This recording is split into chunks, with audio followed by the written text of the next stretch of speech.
Hello there, and welcome to No Extra Words, One Person Search for Story. My name is Chris Baker-Dersch. I'm your producer and editor. This is Season 2, Book Pairings. Today we're doing Part 2 of our Anne of Green Gables series, which means we are talking about Book 2 of the series, Anne of Avonlea. I should start this by saying, if your relationship with Anne is heavily based in the 1980s miniseries, it's not the same Anne of Avonlea.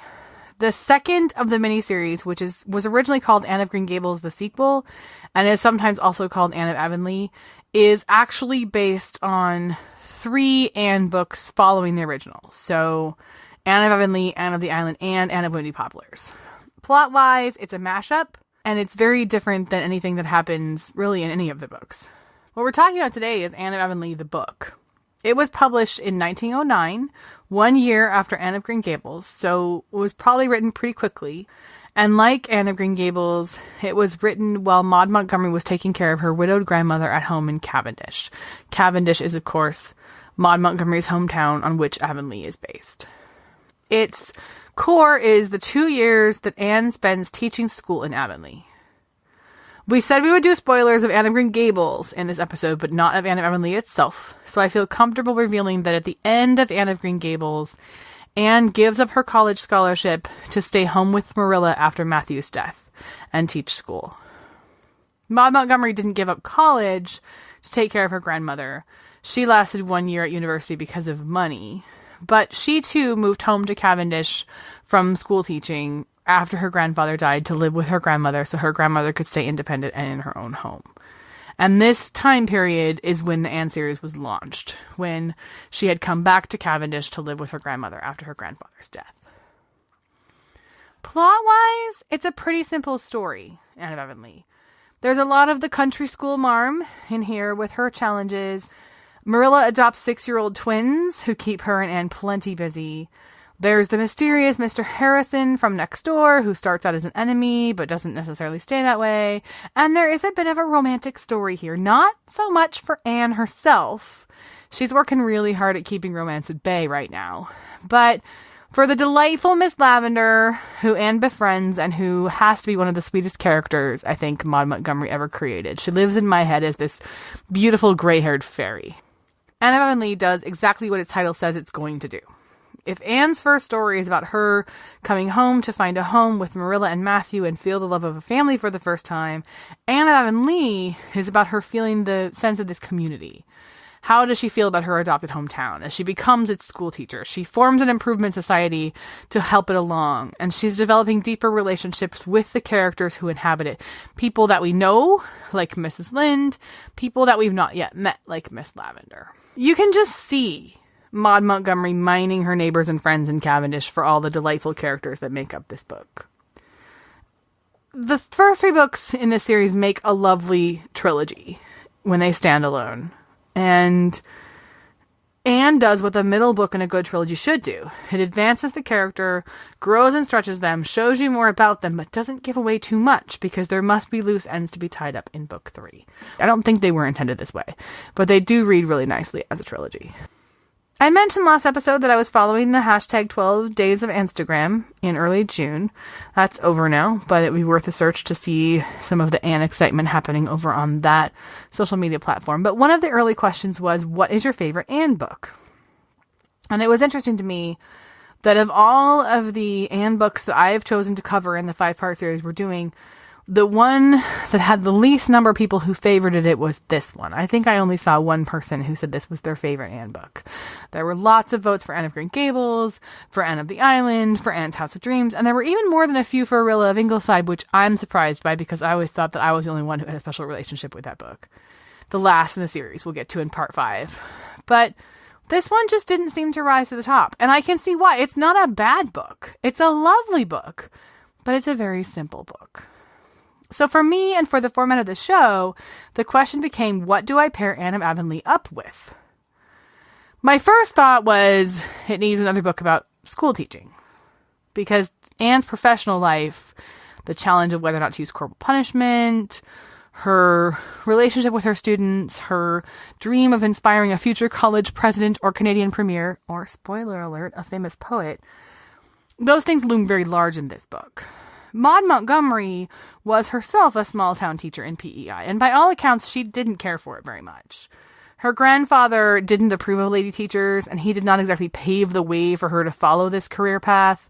She never got the best schools, she never got the best locations, but she was greatly inspired herself by a teacher she had as a child. And that's who Anne of Avonlea is dedicated to. So you can see where the inspiration comes from. Maud's own opinions on teaching are probably better articulated by Anne's friend Stella in Anne of the Island, who threatens to write a tell-all book about life as a country schoolmarm. There is more to Anne of Avonlea than teaching, though. And none of the fictional school teachers that I tried out really matched up with Anne.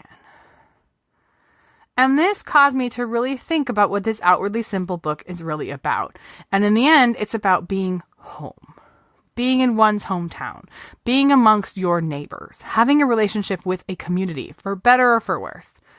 There's only one book that I could think of that had a storyline that gelled well with that concept, but with a slightly more modern touch. And that was Pearl Cleage's 1997 novel, What Looks Like Crazy on an Ordinary Day. Okay, let's start with a true confession. I discovered this book through Oprah's book club. I'm pretty sure it's the only book I ever read because a celebrity told me to. I was in college at the time, and this was in the early days of Oprah's book club. And the way it was structured back then is viewers of the show would read the book and send letters to Oprah, and she would select a handful of them to come to Chicago and do a real live in-studio book club with her. I picked up the copy in paperback. I still have the same copy almost 20 years later. It has my name in it, which means I took it somewhere because I marked it. I read the book, and I was trying to stand out for Oprah because I wanted to be chosen for the book club. So Shades of My Future, I actually recorded a cassette tape of me telling Oprah what I thought of the book and why she should pick me. She didn't. She probably never heard the tape. I wish I had a copy of that tape, because I would love to know what almost 20-year-old of me claimed to think of this book. The only thing I know for sure is that I didn't like it as much as I claimed to at the time. I was trying to get on the show. I don't think I was ready for it, but for some reason I have held on to this book. And in the years since then, I've read it a couple of times, and it has found itself a place in my heart.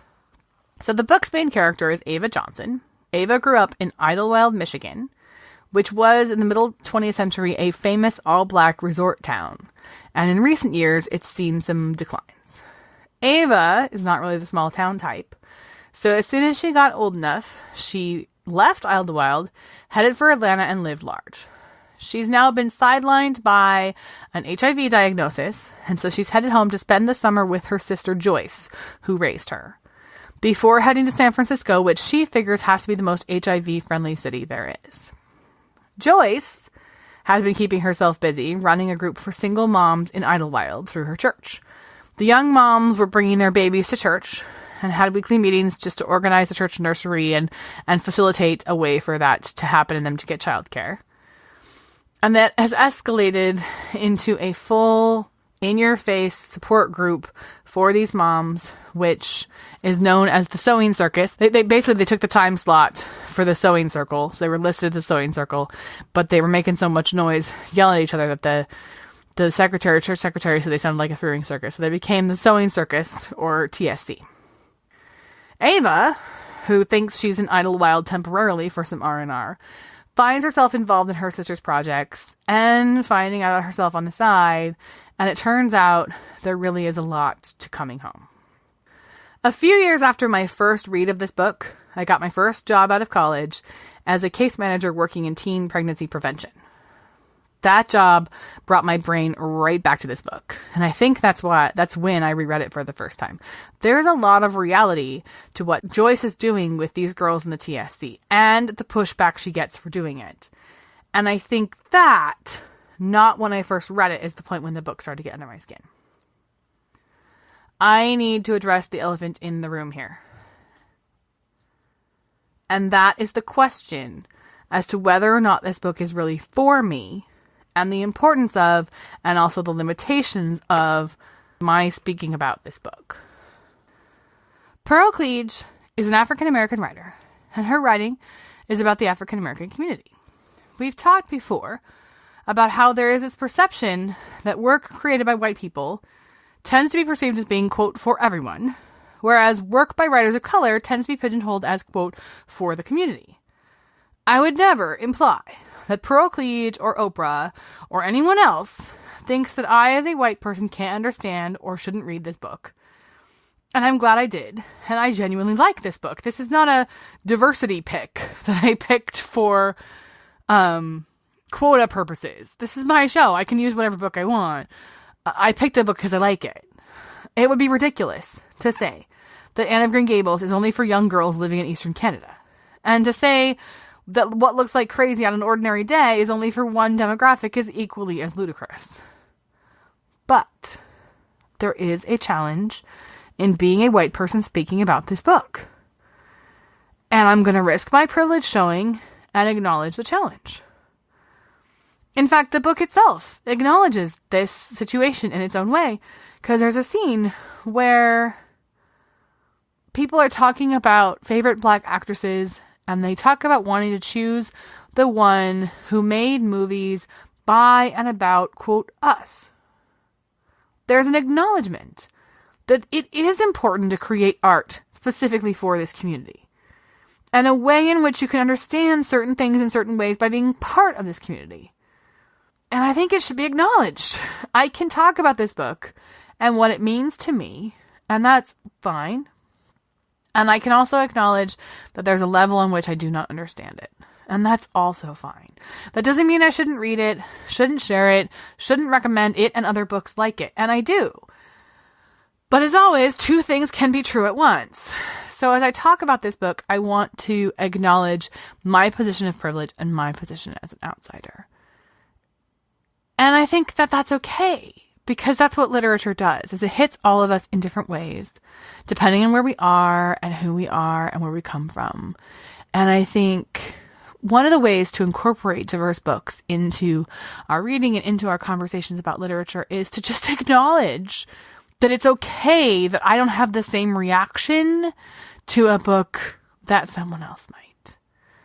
I have a friend who's an immigrant from El Salvador, and she was talking about Anne of Green Gables and said that as a child, it didn't really resonate with her because it wasn't really something that she as an immigrant from El Salvador could understand or get or relate to. But for some reason, she loved Little House on the Prairie.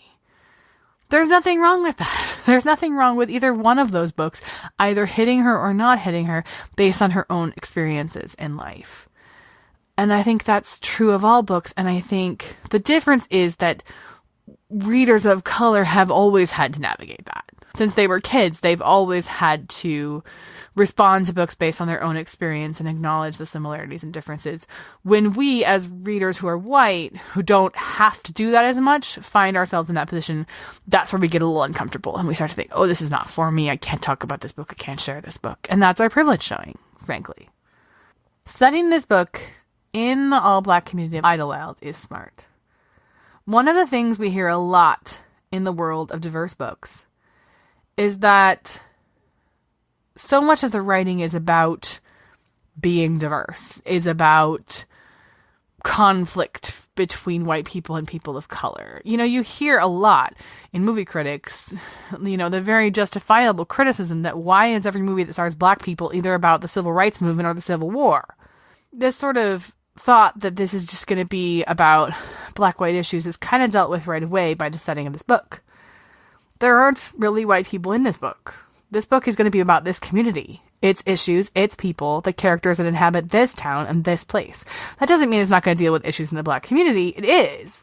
But it's going to deal with those issues with some comedy and a side of romance in the context of this truly sweet story. Because that's how life happens, right? Life doesn't happen on a grand stage when you're ready to talk about the issues. Life happens when you're dealing with the crap load that life has given you, and you're having to navigate a world full of people you may or may not like. And life happens in the context of all of that. And so does this book.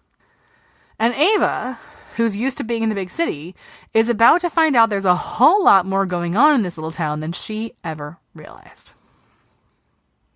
So this is the part where I stop and check in with you, because by now some of you are wondering, isn't this supposed to be about Anne? When are we getting back to Anne? What's the connection? That's the connection. The connection to a small town. The connection to a place. A place where, for better or for worse, you know everyone. Anne of Avonlea is doing this exact same thing. It is about Anne finding her place in this town she has adopted, the one she chose to stay in with a little bit of help from Gilbert Blythe at the end of Anne of Green Gables. Because she loves the people in it, even though she had a chance to go elsewhere. This is her town. She is no longer a child. She is no longer someone who's been brought here. She is someone who has chosen to stay. So both Ava and Anne, to some degree, are not actually where they want to be. Ava more than Anne, but neither of these people is wholly satisfied in a small place. The first scene in Anne of Avonlea is her reading Virgil. She's studying. She needs to move beyond, at least in her mind, this place a little bit. There are some limitations to being here. And both of these characters respond to being in these places by immediately getting involved in projects to improve their communities. Ava's involvement is somewhat accidental. She gets involved in the TSC because of her sister. But these girls get under her skin a little bit. And she is her sister's sister. And she finds out she really cares when the doors open for her to get involved. Anne, on the other hand, is spearheading her improvement project. She's riling up the members of her community to do all kinds of improvements to Avonlea, even though she's told from the beginning that people don't like to be improved very much. And both TSC and Avonlea's Village Improvement Society are going to get their fair share of pushback from their communities, as well as some unexpected support. Of course, there's a lot of difference between these two books. What looks like crazy on an ordinary day is much grittier, much more raw than anything Anne related. Now, this book is not incredibly gritty or raw. I mean, it's not, but it's a 1990s book as opposed to a 1909 book. There's the fate of a crack baby, there's the issue of these teen moms and drugs and what is happening to their community, and the whole thing is set against this backdrop of Ava's own mortality. Now remember, she's just been diagnosed with HIV, and this is 1997. I don't want to underestimate the challenges that someone who's diagnosed with HIV now goes through, but remember, up until the mid-90s, this disease was an automatic death sentence. So Ava basically is going to prepare herself to go to San Francisco and die. That's her plan. Ava's diagnosis comes at a time in history when her disease gives her a pretty uncertain future, to say the least, to be the most optimistic. So while this is a book with a great sister relationship and a side of romance, there's some serious stuff going on here. Now, Anne's problems are much simpler. You might even call them shallow, at least on the surface. But while it may look like Avonlea is a stable environment, I think the difference is less about that and more about the 90 years between the two of them. Ellen Montgomery can't write like Cleage if she wants to sell books, and this is a children's book. Avonlea may be a safe and friendly place where the biggest problem is Anne's cow eating Mr. Harrison's garden, but I think we make a mistake if we assume that a real-world place at this time and place would be a middle-class gentrified haven. Remember, folks, the middle class hasn't been built yet. There are hints here as to how challenging life is for some of these folks. Some of Anne's students come to school without shoes or food. When she and Marilla take in Davy and Dora, it's because nobody else will. And you can't imagine that where they'd be headed would be a warm and fuzzy place if these distant relatives don't take them in. Yeah, the Improvement Society Anne forms wants the community to look nice, with new paint on the hall and flower beds, but you've got to believe that what Anne is seeing and experiencing in her country school is not always the high life. Some of her students are going to get love only in her classroom, and that is as true of teachers in 2018 as it was in 1909. So there's plenty of similarities and differences in these books, but what makes both of them sing is the characters who inhabit their small towns. The girl who's doing it right, but just needs a little role modeling to help her get where she needs to go. The lonely child whose father loves him but can't show it. The older woman who never got her shot at love and has found a way to live without it, or has she? The disapproving minister's wife. The child who never had parenting so doesn't know the rules of morality. When I list these people like that, you can really not tell who belongs to what book. Which just goes to show you that perhaps small towns have more in common than most of us think, even across two countries, two very different social classes, and almost 90 years. In the end, both Anne and Ava find their next steps in life. Perhaps not in the way they expect, or we expect them to. Anne is a teenager, a word that hasn't been invented yet, And Ava is an adult, but both of them do a lot of growing in their respective stories, and hopefully their readers will enjoy the journey. I know I did. I hope you've enjoyed this book pairing. If you have an Anne lover in your life, or maybe someone who just needs to look at her through fresh eyes, I hope you'll consider sharing this episode with them. On our next episode, we are pairing up some heavy hitters in the world of the classics. We are moving on to the next book in the story of Anne's life, which is Anne of the Island. We are going to pair that one up with another unforgettable book, and that is Little Women by Louisa May Alcott. And we're going to talk love, sisterhood, friendship, and independence. So that should be a big one. And I hope you will tune in. Should be out in a couple of weeks. I've mentioned that I have bitten off a lot in this summer with regard to my summer reading life. I've just added to that a bit by adding Camp Nanowrimo in the month of July, where I'm going to work on a couple of picture books I'm writing. Camp Nanowrimo is where this podcast got started. And even though I really don't have time for it this summer, I'm excited to see where it takes me. So if you are following at No Extra Words on Twitter or Instagram, the hope is you'll see a little bit of that along with all the usual bookish and a couple of family things. And of course, all the links to connect with us and full show notes are over at noextrawords.wordpress.com. We will see you soon on the show to talk more about a redheaded girl named Anne. In the meantime, I hope you will go out into the world and find yourselves a good story.